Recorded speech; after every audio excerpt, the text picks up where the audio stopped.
You've set up the perfect tactic. Your formation is balanced, and on paper you have all the right player roles in the right positions and everything should work. But in the match, your team looks frantic. Their passes go astray, everything seems rushed, and your players even try shots from impossible angles. Your attacking move breaks down before it even gets the chance to begin. Meanwhile, you've seen other managers, even managers of weaker teams, carve out your team time and time again with what looks like even the same tactic. Their players seem to have more time on the ball, they are calm, they are composed. They even find passes that you never even knew existed. The difference is tempo. Here's the thing that catches most managers out. You already know what tempo does, you've read the description, you understand the theory, but knowing what tempo is and knowing how to use it to control games and use it to your advantage are two very different things. Here's the reality. Tempo isn't just an instruction that you set once and forget about. It is the difference between your team executing your tactical vision correctly or just imploding and crumbling under pressure. Tempo is that invisible hand that determines if your players make intelligent decisions or if they rush into decisions that might cost you the game. So today we'll go beyond tactics. I'm going to show you exactly how I understand tempo and how you can use it to your advantage in the game. You'll see how you can adjust tempo and gain control of matches, and also how you can switch it up in case you need to. Before we dive into any match analysis, let's get one thing clear about tempo that separates it from every other instruction in Football Manager. If you look at your player instructions, you can tell your striker to be a bit more aggressive and shoot whenever he's inside the box, and at the same time you can tell your midfielder to be a bit more patient and try to look for the right pass rather than just go ahead and shoot. You can tell one winger on the left hand side to be a bit more aggressive and get into the byline and cross the ball into the box, while you can tell the right sided winger to maybe cut inside or also try and play crosses from deeper positions without getting ahead into the byline. We call this individual player instructions. It is a powerful feature that allows you to tailor each player's behavior in the match, allowing them to work together as a group. However, tempo does not work that way. Tempo is a team instruction and it doesn't really have an individual player instruction equivalent. What I mean by that is you can't tell one player to be a bit faster and tell the other player to be a bit slower. You can be lucky in the game if you have a player that has the player trait that says dictates tempo. That is the only player that to some degree can overrule the tempo setting in the game. This player will likely be a midfielder. But tempo is a team instruction that you set that affects every single player on the pitch, from the defenders to the midfielders to the wingers and to the attackers. The tempo you set from the beginning is what every single player is going to execute on the pitch. Now, tempo in a scale has two ends. You have very high tempo on one end and you have very low tempo on the other end. Higher tempo means you're asking your players to spend less time holding possession of the ball. What that means is they're going to play a lot of one-touch passing football. It looks beautiful at first, but remember that when your players receive possession, they're looking to move the ball on quickly. They're moving to get the ball forward as aggressively as they can. They are thinking urgency, they are thinking intensity. They're not going to be waiting for support or looking around for players behind them. They're just trying to get the ball forward as quickly as they can. They're essentially taking matters into their own hands or feet. However, on the opposite end, lower tempo tells your team to be a bit more calculative and patient in possession of the ball. With low tempo, your players are going to look around and assess their options. They wait for teammates to make supporting runs into spaces, and they're also willing to recycle possession if the chance they're trying to create isn't on. They kind of pause back and then recycle the ball again and try to build another chance. Your players will naturally allow the game to develop around them. They'll be slow with it, but they'll be patient and it can come up with good clear-cut chances for you. However, there are pros and cons of using high tempo or low tempo. If you're playing with a high tempo and your team is always rushing and constantly trying to move the ball forward, you can be hasty in possession and always go ahead and lose the ball. If you're playing too low and you're trying to be patient in possession all the time, if your players are not very good at holding onto possession of the ball, the opponent can easily press your player and win the ball back. Or even if they don't get the ball back, they can run into a defensive shape and then create a low block and make it even more difficult for you to break them down. Regardless of the tempo that you go ahead to choose in Football Manager, it is important to know that your players need to have the attributes to play that style of play. This is where it gets tactical.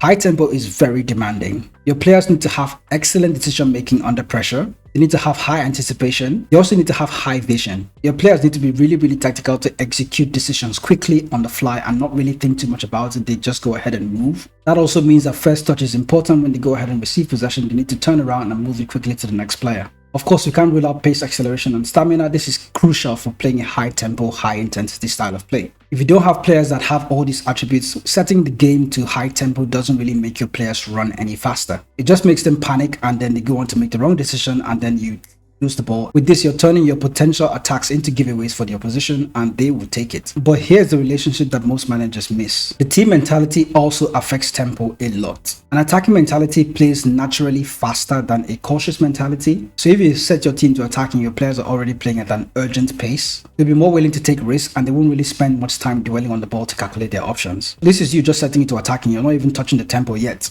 So if you now go and stack on the high tempo with the aggressive attacking mentality, essentially you're creating chaos. Sometimes chaos is good. We've seen that in most of the meta systems. But if you don't have the right players or you don't have the right system built around them, that complete chaos is going to fall on your face and then you end up losing more games than you could win. So that's the key insight that I'm going to share with you on Football Manager today. Tempo isn't just about playing really fast or playing really slow. It's about giving your players time to make the right decision for your tactical system. But in football, even in real football, or if you're playing AFC or if you're playing Football Manager, a rush decision is usually the wrong decision and a wrong decision can cost you the match. I'm not saying that high tempo is bad. I'm saying that we need to understand tempo and how you can actually use it to your advantage. And in this video, I'm going to show you how I normally go about doing that. So in our next game, we have a game coming up against Burnley. And in this game against Burnley, this is my normal system that I've been playing all season. It's currently a balanced system. So for the sake of this Burnley game, I'm actually going to go into our team instructions. And normally we play with a slightly higher tempo. Not higher, just slightly higher.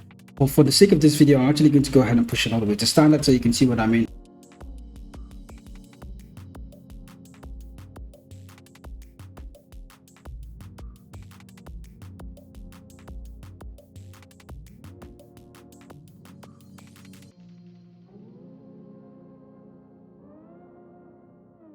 We can see that we went on to get our first goal after 7 minutes in the game. Our Tanaka is in possession of the ball. Even though we're playing with a standard tempo, the team doesn't really slow the game down. So they're kind of switching between high tempo and low tempo at this point.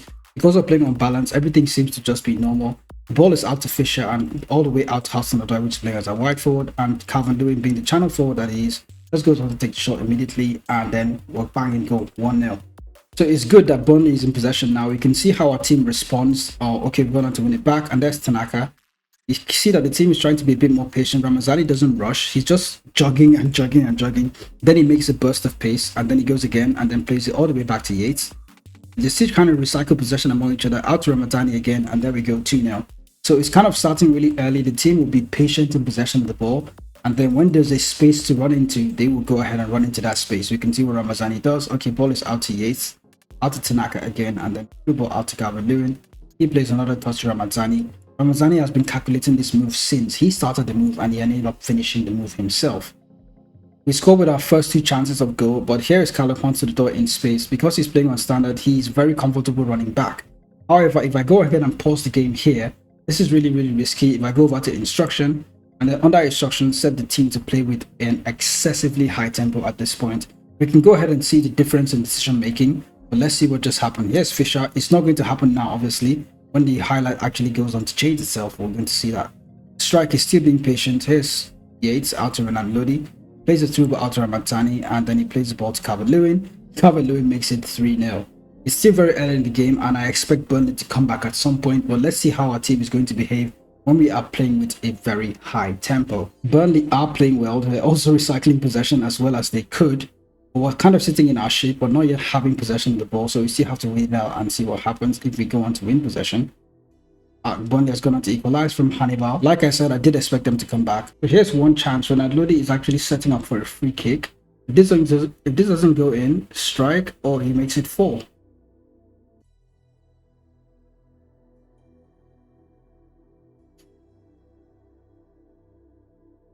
The one goal we got from playing with a much higher tempo actually came from a set piece. Ball out from Renan Lodi all the way out to Pascal Stroy, and then he scored the header from the back post.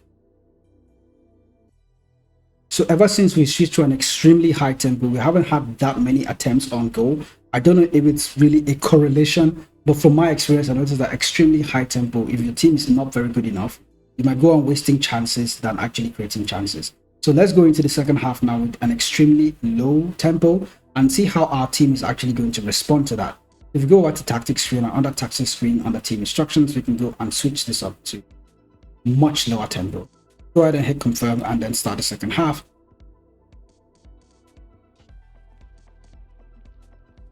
So here we are playing with an extremely low tempo. Burnley is still in possession of the ball, but I do expect that at some point we're going to recover possession. Here's Burnley again playing the ball out wide. There's Schwana again. He has hurt his beat already. So there's the tackle. He didn't really get it. Our Petit's out to Bissouma. Diving tackle out to Yates. Yates recovers. Ball out to Calvert-Lewin. Now the ball is in space to Ramazani. Ramazani has two players ahead of him, and then 1, 2, 3, 4 Burnley players. So that's 6 against just Ramazani. And then maybe Calvert-Lewin that's going to be making the recovering run, or the run from inside the middle of the pitch. We need to understand that Ramazani is playing on a much lower tempo at this point. Because he's a winger, he's obviously going to run into space as he should. But let's see how he operates in this situation. He doesn't see anybody, so he just keeps going forward, cuts inside, and then plays the ball into the bottom of the net. It's kind of an aggressive attempt from what he goes on to do in this situation. But as we see it from here, he doesn't have anybody to pass to. So essentially he's on his own, and then he goes all the way, cuts inside from one area of the pitch, shifts onto his right hand side, and then he just places the ball into the bottom corner. He doesn't try to shoot from any other rough angle. He actually goes close enough to the goalkeeper in order to make that shot. Here's Fisher, plays a long throw out. Tanaka is in possession, plays it out. Yates, I'm so sure he's going to play to Renard Lodi. Renard Lodi makes a rash decision in that situation. I think they've already put him on for a sub. So here's us trying to recover, get into our defensive shape. It's taking longer than we could. Burnley goes on to hit the shot, and then it's 5-2.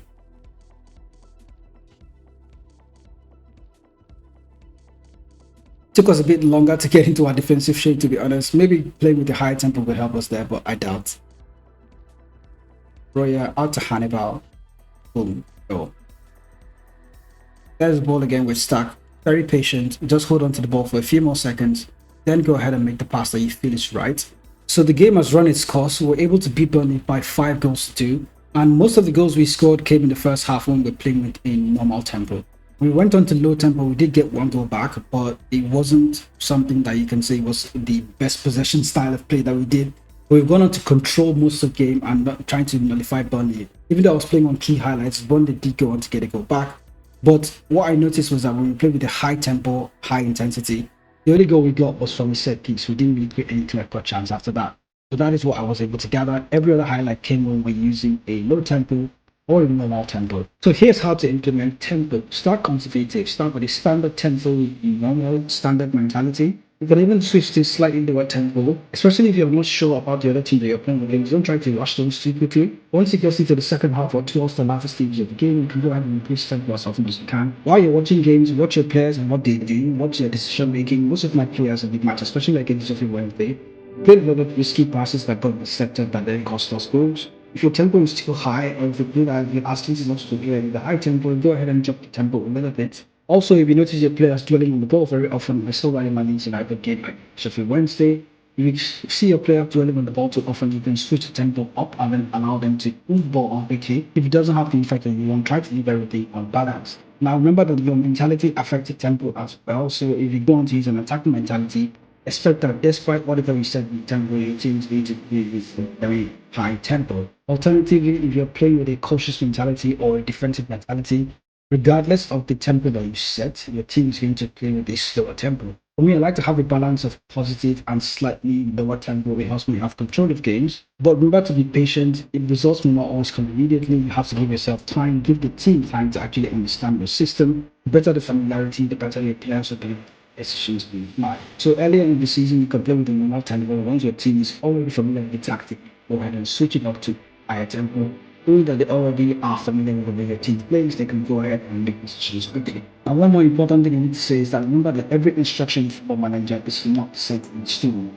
You can always go ahead and change things around if something isn't working. Even though you have a team that likes on high tempo, if you're gaining you're struggling, it's okay to switch to or reduce tempo a little bit.